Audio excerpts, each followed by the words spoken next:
Hello and welcome back to our channel.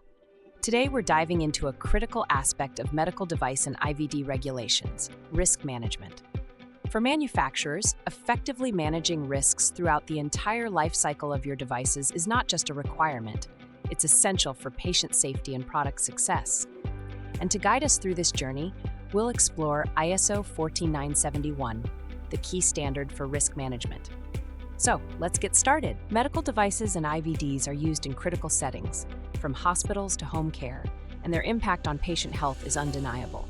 That's why identifying, evaluating, and mitigating risks throughout a device's lifecycle is so crucial.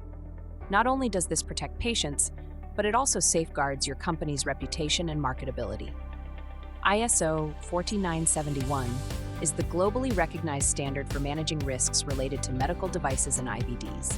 It's a systematic process that manufacturers should follow to ensure that their products meet safety requirements throughout their entire life cycle, from design and development to production and post-market surveillance.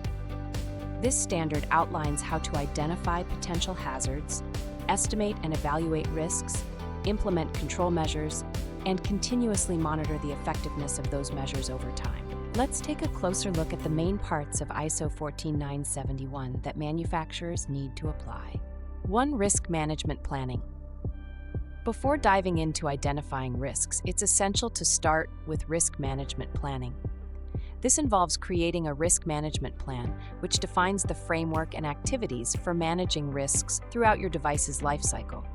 The plan should outline the methods and criteria for risk acceptability, the roles and responsibilities of team members, and the timing of risk reviews.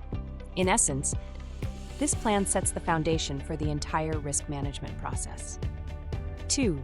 Risk analysis. The first step after planning is risk analysis. Here, you'll identify and document potential hazards that your device could pose to patients or users. You'll also need to estimate the severity and likelihood of each risk. 3. Risk evaluation. Next is risk evaluation. In this part, you'll determine if the identified risks are acceptable or if further action is needed. This involves setting risk acceptance criteria based on applicable regulations and internal company policies. 4. Risk control. Now comes risk control. This is where you implement measures to reduce risks to an acceptable level. Risk control options can include design changes, protective measures, or even labeling to warn users of any residual risks. 5. Residual risk evaluation. After implementing controls, you'll need to evaluate residual risks. This means weighing any remaining risks against the overall benefits of the device. If the benefits outweigh the risks, you can move forward. If not, additional controls are necessary. 6. Risk management report.